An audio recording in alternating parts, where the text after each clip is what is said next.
Hey there, fight fans. Welcome to the UFC on ESPN Plus 6 or UFC Fight Night 147 or UFC Nashville or UFC Wonderboy versus Showtime post-fight show brought to you by SB Nation MMA, which includes BloodyElbow.com and MMAmania.com. I'm your host, as always, Flying Brian J, and with me, as usual, is Ricky Ketchup, Black Fabio, Mr. Positivity, the Eddie Mercado, and haircut per...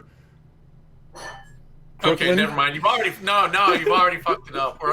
We're just moving right along. All right, moving right along. All right, Major Zane Simon. We just watched a fight card that we've been talking about in the past few weeks, where fight cards like this need to have a lot of violence, or at least be saved by the main event. And this one did not have a whole lot of violence. It sucked for the majority of it, right up until in the main event, where Showtime showed out and knocked out Wonderboy at the very end of the second round with a Showtime Superman punch. Zane, what's your overall takeaway from this rather lackluster but finishing strong fight card? Nah, I mean, it's a 5. Like, I got to give it an automatic mid-grade, just because the main event is always the chief judge of a fight card. And this main event, even leading up to Thompson getting that KO, was fun. It was a fun fight. They were fighting well and, working hard, so I was happy to see it. And then the main event, like, that KO, that was just fucking amazing. Like, you can't have something that good on top of a card and then be like, yeah, but the rest of it sucks. Like, who cares about McDessie Pinedo a week later if we can still talk about Anthony Pettis, Stephen Thompson? I suppose, but we did have to sit through all of that, so we had to sit through it. But I gotta give it's also on ESPN Plus, which means that even with 4 straight decisions, we got in exactly on time. 6 hours, I can live with that. I'd like it to be shorter. I'd like the fights to be quicker, but I'll live with an early starter, like 2 hours starting earlier, and a big main event KO, and not running way over time and all that stuff to get some fights out of the way, Yeah, and the main event did finish fantastically. And I'm going to do the Eddie Mercado thing, where you take how many finishes were on the card, which was 4. And I'll give this... That's exactly what I was thinking, too. I was like, there was 4 finishes? Yeah, I'd give this a 4. 4 out of 10. I mean, I want to be Mr. Positivity as well as Eddie Mercado. But, Eddie, what's your overall takeaway of this thing? I know you love that main event. The main event was crazy. It's like bittersweet for me because I love both guys so much. So seeing one of them get brutally knocked out, it's kind of hard to watch, to be quite honest.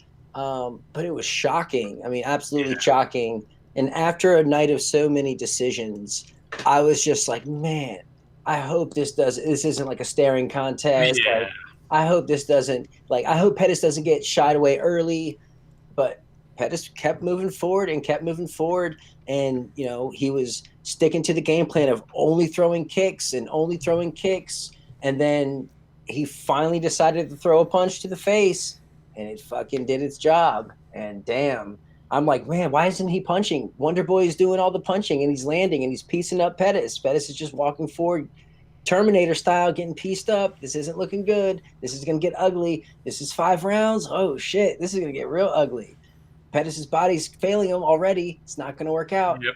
And then he pulled the rabbit out of the hat. I mean, that's the thing, too, with that punch is, like, I think a big part of the reason that Pettis was only throwing kicks is that, Thompson he's got great defensive footwork in the cage, cuts angles well, keeps distance well.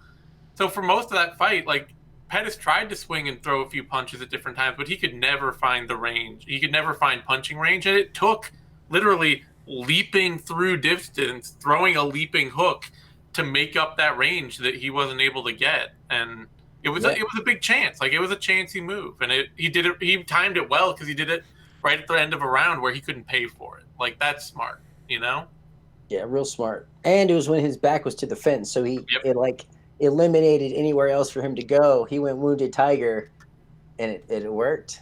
I mean, hey, he took a page from Tyron Woodley. That's what Woodley dropped Thompson with, too, is, back training to partner. They're training partners. That's true. Sport. And Pettis is probably the most efficient. He has the most efficient use of the cage and the striking exchanges in the history of the sport. I mean, you got the Superman or the Showtime kick on Benson Henderson. You got a Superman punch off the cage.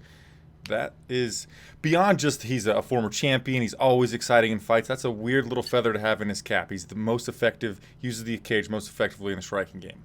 That's nuts. I want to just ask you a question. I know that Zane's going to poo-poo on it, but the last two title defenses for Tyron Woodley, Stephen Thompson, Darren Till, back-to-back weeks, those guys get knocked out by lightweights moving up. Do you think that means anything at all? Just tell me what you think about that statement, Zane. I mean, I think there's kind of part of it where a lot of time, like the further down you go, the more technical fighters tend to get.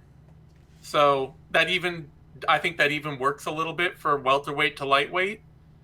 But also, I think it's a question of the contenders that have been rising. I mean, this Pettis KO over Wonderboy, like, I really don't think there's anything you can draw out of that other than Pettis is tough as shit, and Wonderboy, while never having been KO'd before, is not as tough as Anthony Pettis. The Till Mos, I mean, maybe that's kind of the story of both of them, honestly. It's just Pettis and Masvidal are like two of the toughest, hardest chins, hardest to hurt guys in the sport. Pettis' body has been failing him, but he's still one of the toughest guys to put away just on strikes alone. So in both these cases, they got stand-up battles that they got to just stay in the fight, find range, figure out what they wanted to do against bigger, taller guys who aren't as durable. And I think a little bit also might be the fact that your hands just might be faster relative to the division when you move up. Yeah. Like, period. Yeah, we've been seeing that time and time again. That much faster. Look at light heavy, like the guys going from middleweight to light heavyweight. It's kind of the same thing. You know, they're like explosive, like more explosive than the larger guys.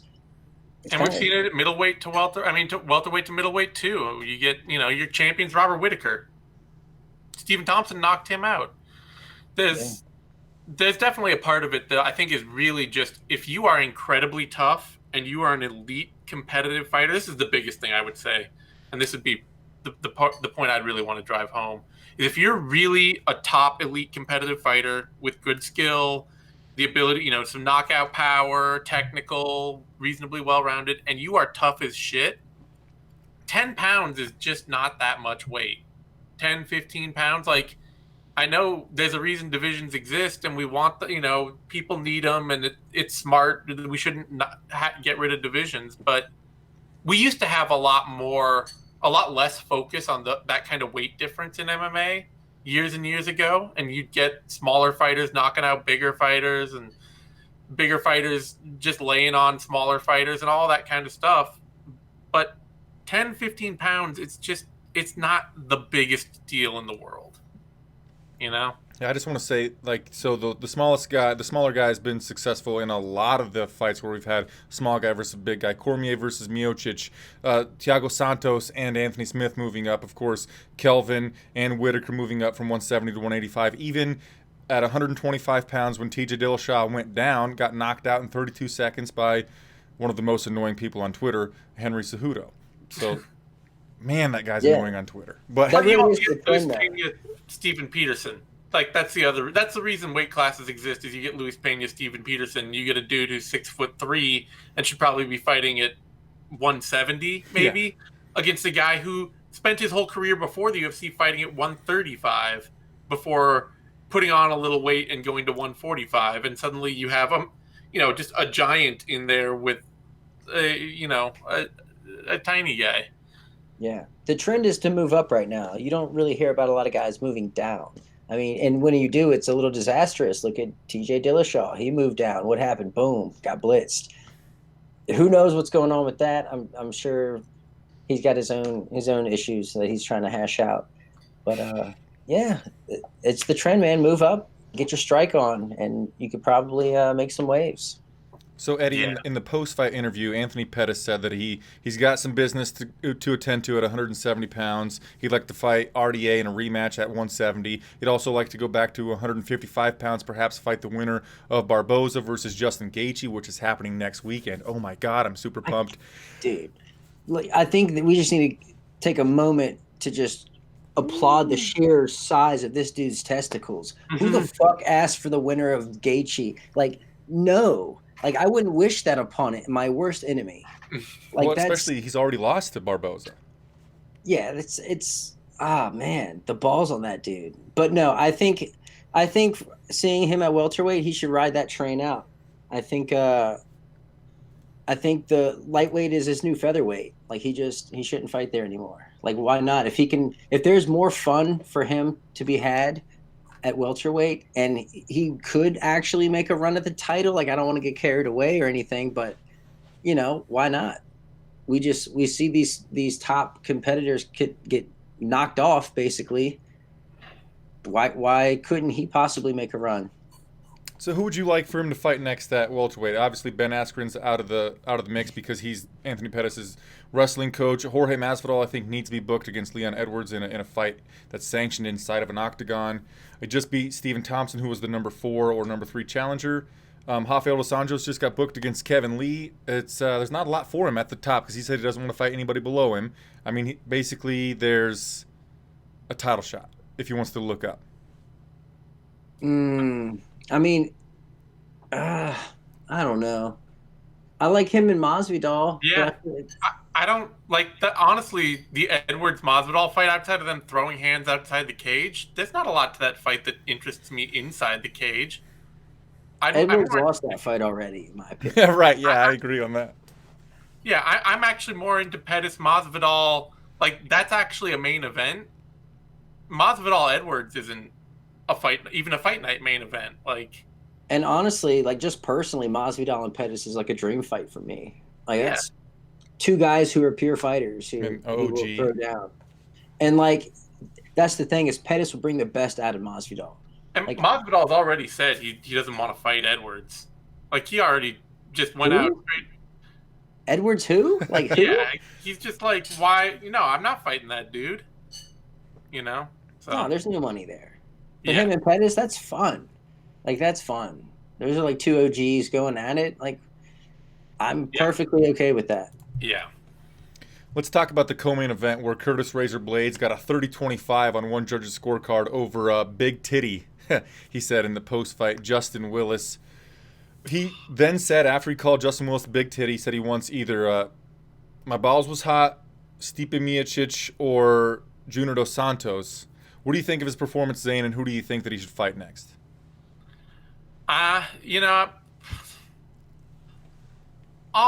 Honestly, off of that win, I mean, it was a good win and it was solid, but he probably is going to have to just take whoever the UFC gives him. Like, it wasn't an exciting fight. It was dominant, but he got knocked out by Francis Ngannou.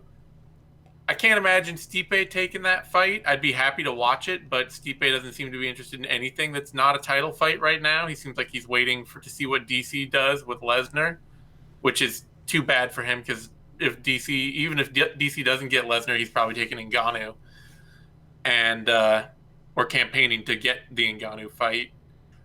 Lewis isn't bad, but Lewis is also coming off, and he's got a knee surgery he just had. He just lost a fight pretty clearly. He could fight JDS, but I guess he could fight JDS. That's like the new fight out there for him. I'd kind of rather see JDS in there against somebody else maybe, but it'd be fine. I personally would think I want Ngannou, JDS, DC, Brock Lesnar, and Miocic to get off the fucking bench and fight Curtis Razor Blaydes. That'd be fine, yeah. Like that's fine by me. Get off Twitter. I do want to see JDS and Ngannou. Like that is the fight I want to see more for JDS. Absolutely. Yeah. What do you think, Eddie? I mean, it was an insanely dominant win. Yeah. I mean, it was completely dominant in the wrestling, rinse and repeat, high amplitude takedowns. He even dropped Willis with a cross in the second, early in the second, I think. It was dominant every way possible. Like he couldn't have been any more dominant, maybe with a finish. But I guess he could have turned it up. Like there could have been more. And I think if he would have done more, then he could have made a better case to call his own shot. But at least he threw out 3 names. Yep. So I guess he was like, well, here's options. Can I please maybe have one of these? If Volkov beats Overeem, I could see Volkov and Blaydes fighting. Like, I would pick Blaydes to win that, but I wouldn't be surprised if that's the kind of fight he ends up with. Yeah, it'll be a residual. Like, I think getting Ngannou and JDS booked is going to be like the main focus, or at least it should be. Like, that's the most exciting, considering Stipe is completely just, stonewalling the UFC and is only going to take DC or whoever the new champ will be, or maybe even the rematch with Ngannou, since that was a complete one-sided embarrassment.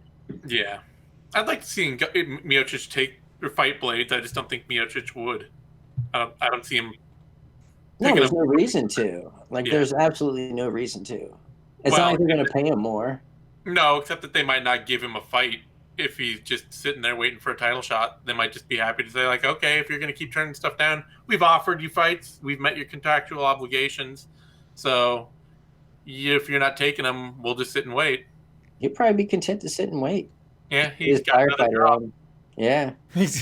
That is so sad for the UFC's pay structure. He's a fireman, so he's perfectly content to not throw hands anymore. Yeah. I think that it's annoying that he just sits on Twitter and says, just calls it. He's like the Paulie Malignaggi of the UFC heavyweight division. Just like DC has set up shop in his head, and well, no, I mean, didn't Stipe hold? He held some consecutive title defenses. Yeah, he holds the record of consecutive title defenses. Just the greatest UFC heavyweight of all time. But yeah, he's still. I'm like, but his current state is like the same thing Paulie Malignaggi's doing. Just every tweet is about the same guy every day. Just yeah. All right. Anyway, all right. Whatever. I'll let you guys get out of here if you want to give the call out. All right. You can find me on Twitter at TheZaneSimon. You can find Eddie on Twitter at TheEddieMercado. You can find both of us over on BloodyElbow.com. We're going to be heading off to do the 6th round. That'll drop tomorrow. That airs on Bloody Elbow Presents on SoundCloud, iTunes, YouTube, Spotify, Stitcher, whatever else. Every podcast platform we can get on, we're trying to get on. So find us there, subscribe, hit the like, all that good stuff. And then listen to this dude for the rest of the night, because he's going to try to drag you through the rest of this really mediocre UFC card. Enjoy that, dude. It's subpar. I'm going to try to church it up a little. It's subpar. Okay, subpar. Yeah. All right. Thanks, guys. Talk to you later. Thanks, Eddie. Thanks, Zane. Amigo. We always do this little weird thing at the end, Zane. Oh, no, Eddie's gone. Okay, let's I see a lot of hate about my statements about Stipe Miocic, but let's not talk about him. Let's talk about UFC on ESPN Plus. You guys will be my co-host for the rest of this show, and we're going to talk about some of the highlights. If you watch the fights, let's get it started with your shirt, by the way. Oh, here you go. Hey, don't think I forgot. You did forget, Eddie. I mean, we had this little thing where Zane leaves and we talk about some weirdness. Yeah. Well, we'll let this just be the weirdness. All right. You got any last words? You got the what the fuck of the card, Eddie? Yeah, absolutely. Anthony Pettis knocking out Stephen Thompson with a Superman punch. Like, what the fuck? Yeah, that is. Well, no one saw that coming. Nobody saw it. Well, give me a what the fuck beyond the main event, beyond something we've already talked about. Oh man, what the fuck? There wasn't really any crazy moments that I could think of. No. How about just how many damn decisions there were? Like, what the fuck? Yeah, that can. Coming into this fight card, I wasn't looking forward to it all that much, but I told myself that same thing that the UFC fight fans always tell themselves. Like, sometimes the ones you're not looking forward to always excel, and I just was like, okay, I'm pumped for the fights tonight, and then we had decision. And the Formiga versus Evil Formiga. That's funny.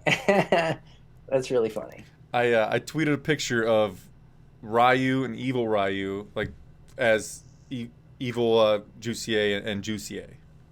That's awesome. That's classic. World War I Tim wants to talk about a poop stain on Blaydes' shorts. He says that's the what the fuck of the card. He pooped himself going for a takedown. Well, on that note, I'm going to go do the 6th round. Right, later, Eddie.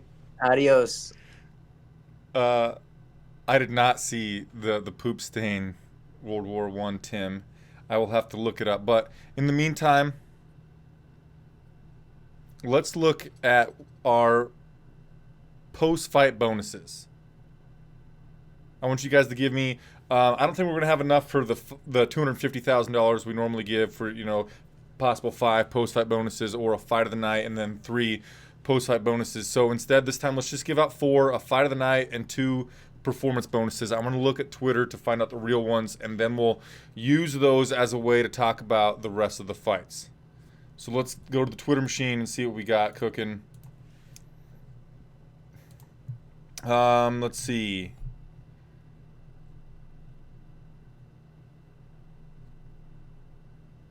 They are not there yet. So let's talk about one of my performance bonuses. It was Macy Barber versus JJ Aldrich.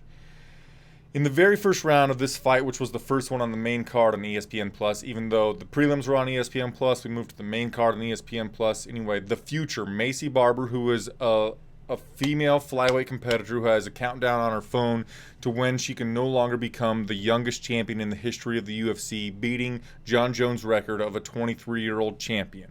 She is currently 20 years old, I believe, and she is 2-0 in the UFC, both stoppage victories. This one was in the second round with a knee and punches TKO of JJ Aldrich. In the first round, Aldrich was finding a home for her left hand, basically at will. Macy Barber was walking forward, trying to get in a brawl, trying to get in on a clinch position, or at least in tight, and throw elbows at JJ Aldrich's face.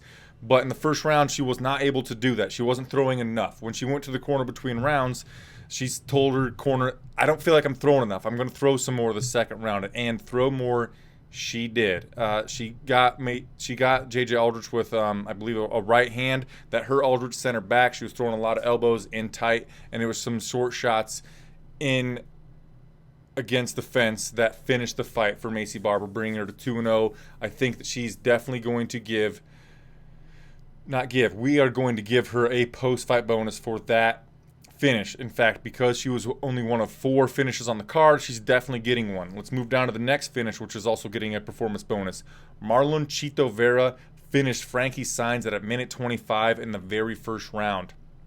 Marlon Vera was doing a really good job with his outside low kicks very early on. He was buckling the knee of Frankie Saenz, and then the finishing sequence was an outside low kick, and then like a stepping in jab that dropped Frankie Saenz, and it was some follow-up ground and pound. Actually, a few of the hammer fists hit the back of Frankie Saenz's head, so that wasn't too great of Marlon Vera. But I saw there was somebody who kept chirping at me on Twitter that said that it was because of the strikes at the back of the head that Marlon Vera got the finish. No, it was the fucking left jab, stepping in jab, that dropped Saenz. That was the end of the show. Sure, Vera could have aimed his ground and pound strikes better to finish the fight off, but it was that stepping in jab that dropped Saenz that was the really end of the fight. So Marlon Vera getting a performance bonus for that finish of Frankie Saenz. And then before that, we had Randa Marcos defeating Angela Hill with an armbar in the very first round with only 36 seconds to go in that round. Angela Hill was pressing, at the time like the finish started, Angela Hill was pressing Randa Marcos up against the fence. Marcos tossed her onto the canvas, was immediately in a dominant position in the half guard, was passing to the mount, but Angela Hill was doing a decent job of fighting off the mount, fighting off the hands, but it was to no avail because Randa ended up getting to nearly a rear naked choke position, but switched it to an arm bar. Angela Hill did a really good job like blocking her hand for a minute so that it wouldn't get pulled out and arm barred, but Marcos, who most of her finishes in her career, when she gets a finish or when she gets a submission in her mixed martial arts career, it's via armbar, and she was just too strong for Angela Hill in that position, and Hill killed a parlay for me, and Randa Marcos got that victory. I think because she's one of 4 finishes on the card, she's getting an extra $50,000. And the other one that I'm giving obviously has to go to Anthony Showtime Pettis for his Superman Punch KO of Wonderboy Thompson in the main event of the evening. People in the comment section talking about John Jones being a cheater, being a GOAT. Marcus McGahee says DC is not optimal at light heavyweight. One thing that I wish, one thing about having Eddie Mercado and Zane Simon here for the first part, I love those guys. It kind of messes up the flow of what I used to do for my show, but also like they only want to be here for like 5 to 10 minutes. I usually keep them for 15. I wish I could have them for longer because I would also like to ask them about how they thought Daniel Cormier did tonight, because in the co-main event, Justin Willis, I believe, is a training partner of Daniel Cormier. Yes, he is. Cormier called that fight with no bias. He called it exactly how it should happen. And then also in the post-fight interview, he's interviewing a guy who's a potential opponent of Daniel Cormier's in the near future, and Curtis Blaydes, also has the wrestling, and he interviewed him as professionally as possible, as professionally as Joe Rogan or John Anik or anybody that's ever done post-fight interviews in the octagon would do. Cormier did a fantastic job talking to Blaydes in that situation. And also in the second fight on the main card, Luis Pena, Violent Bob Ross against Steven Peterson. Again, Cormier is a training partner, or he's Luis Pena's coach at American Kickboxing Academy.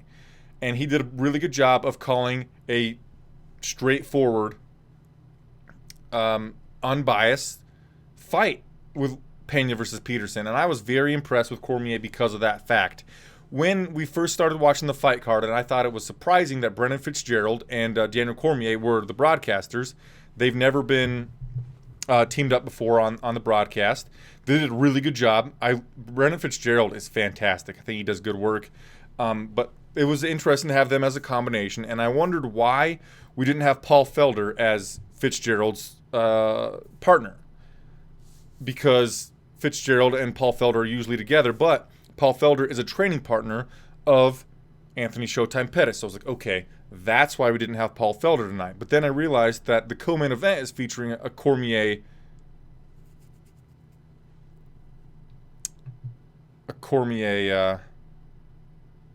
teammate, an opponent, or a teammate, excuse me. Sorry, I got distracted by somebody in the comment section being a real tool. So we're going to block that person.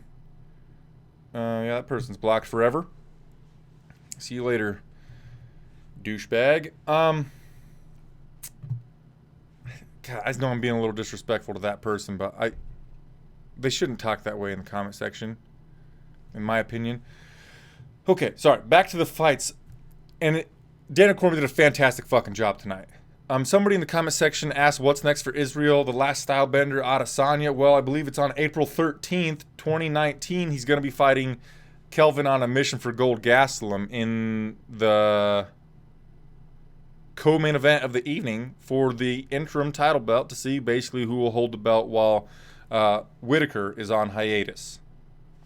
Main event of that fight card is Max Blessed Holloway versus Dustin the Diamond Poirier for the interim lightweight championship of the fucking world. That's an amazing fight card. Marcus McGahee, DC is a pro. The Phenom says Romero beats Souza, then he'll beat Costa. If the last style bender or on a mission for gold Gastelum defeat Whitaker, I want Romero to get another title shot after he beats Jacare Souza for the second time. That is happening in the main event of UFC on ESPN 3, April the 27th, 2019. I don't think I'll be here for that fight card because it's my birthday. I turned 30. I know I look older, but lost my headphones. I know I look older, but that's my birthday, and I think I'm going to go celebrate with my best friends that day. But that's a fucking amazing fight. Marcus McGahee wants Romero at light heavyweight. So do I. Same reason we were talking about earlier. If these fighters go up like Gastelum, like Whitaker, like DC, like Pettis, like Masvidal, and they excel. All right, Chamomile Champion, I'll stop arguing about nonsense in the comments. You got it. But let's continue on with UFC on ESPN Plus 6. I said that I would give it a 4 out of 10 because there were just so many damn decisions. And even though we had better pacing than what we usually had, there were some really dull moments. Like even the fight that I was looking forward to most on the card, which was Jussier Formiga versus Davison Figueiredo, wasn't the most entertaining fight in the world. I mean, Formiga had a fantastic game plan. He got the fight to the canvas. He minimized the danger that was coming his way from Figueiredo, but it was just mostly controlling on the ground. He he got the mount a couple times, and Figueiredo was able to shrimp his way back to half guard or whatever. But there were no moments where either fighter was in danger of getting finished, and the ground control at the time for Formiga, at the time of like how the fight card had been going, it just wasn't that entertaining. And so Formiga called out Henry Cejudo in his post-fight interview. He said he wants that fight, just like because of how little entertainment value it had, that bout against Figueiredo. I wasn't excited for him to fight Cejudo, and even Daniel Cormier in the post-fight interview was like, well, Cejudo's kind of looking at maybe getting a 135-pound title fight for the interim belt against Magic Marlon Moraes. And so what else would you want to do? Or what could you do to get Cejudo's attention? He's like, I don't know. I just want that Cejudo fight. Like, well, maybe not. And that's kind of a thing. Maybe a trend or a microcosm of this fight card. Jussier and Curtis Blaydes both had dominant performances against their opponent tonight. They're on the cusp of a title shot. Blaydes is further behind than Jussier relative to his division. But neither guy was that impressive or had an exciting fight enough to make the viewers care about their next fight. Let's see if we can find the real post-fight bonuses yet. Have you guys told me your post-fight bonuses? Or are you just sticking with me and going with like the 4 finishes? The post-fight bonuses are in. Performance bonuses went to Randa Marcos and Anthony Pettis. Fight of the night went to Bryce Mitchell versus Bobby Moffitt. Okay, so let's talk about Bryce Mitchell versus Bobby Moffitt. I don't think it was worthy of a fight of the night. I would have gave out 4 performance bonuses. I mean, that kind of sucks for Macy Barber. Her fucking amazing performance, not getting an extra 50 G's. Or Marlon Vera, who has said that he struggles to feed his family or whatever. He cares a lot about his children. Give that guy an extra $50,000. Whatever. Bryce Mitchell versus Bobby Moffitt. It was quite a bit of fun. There was a lot of on the ground grappling exchanges where at one point Mitchell had Moffitt in a triangle, transitioned to an armbar, and Moffitt has such high IQ in the grappling department. He was able to fight his way out of both of those transitions. But still, Moffitt was hitting Mitchell with a bit of power on the feet, but would still go for the grappling exchanges where Mitchell was hitting those triangles off of his back, getting the transitions to the top position quite often. And in the third round, which really sunk it in, was Mitchell had Moffitt's back when the final bell rang, if I remember correctly. And he definitely deserved the decision.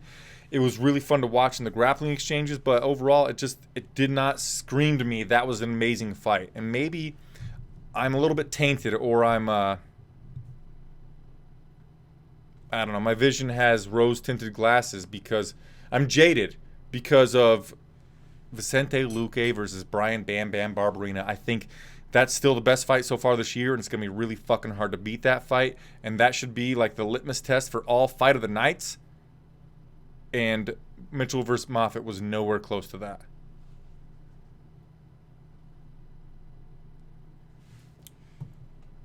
Let's talk about just briefly next week. We've got Edson Barboza versus Justin the Highlight Gaethje in the main event. Oh, Josh Sanchez is here. I didn't notice you, my dude. Thanks for being here, buddy. I honestly don't even remember the Bryce Mitchell fight, says Josh. Yeah, I was paying attention, but kind of not paying attention. My excuse is that I'm a new father. And I'm not trying to, you just say congratulations and everything like that. I got a 1-month-old baby who was being a real grump, was crying a lot, and his mom was having trouble calming him down. And so I tried my hand at calming him down. So I had him, and I was like, it's okay, buddy. Shh, patting him on the back and bouncing and singing songs to him, trying to get him to calm down during that fight. So I was paying attention, but I also had other things in my mind, and it wasn't enough to be like, hey, honey, you have to take him. This fight's fucking crazy. I was just like, okay, this fight's fine, and yada, yada. But there's that. Anyway, next week, Edson Barboza versus Justin Gaethje. I want to talk about that. Dogman Hots, shut the hell up about Logan Storley. Edson Barboza, Justin Gaethje. This fight is very interesting to me because both guys are just fucking hellions with their low kicks. Justin Gaethje's come with a little. They're more sneaky. Obviously, you know they're coming, but he just kind of throws them out there without full power in them. And Edson Barboza winds up and he throws his full spinning power into every single low kick. And Edson Barboza is the only fighter in UFC history with 2 TKOs via low kicks. And he also has fantastic spinning attacks from all angles. But he doesn't do well when people frustrate him by moving forward. It's the same thing as Anthony Pettis. You give this guy space to hit you like Dan Hooker did, and he's going to fucking murder you. Barboza I'm talking about. But when you pressure him and you move forward at him like Benyel Dariush did, you can get this guy frustrated, and he doesn't have the room to get off on his high amplitude spinning kicks.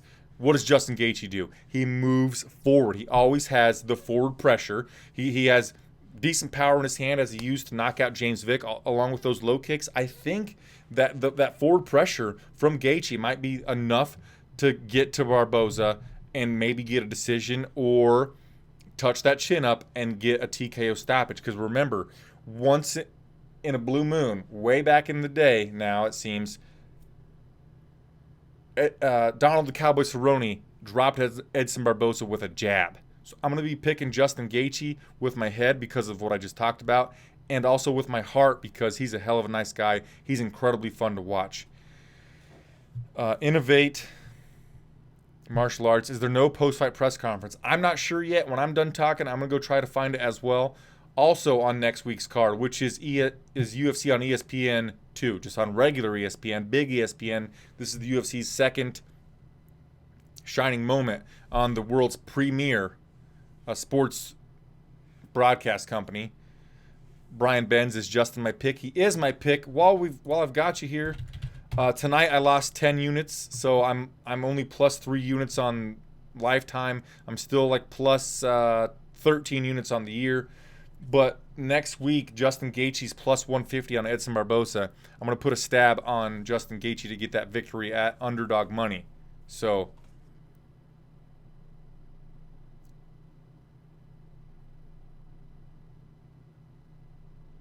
I don't know if you're talking to me, Brian, or not, but the rest of that card has David Branch versus Jack Hermanson, which is interesting because Bars Forever YT has said this a whole bunch of times, I think.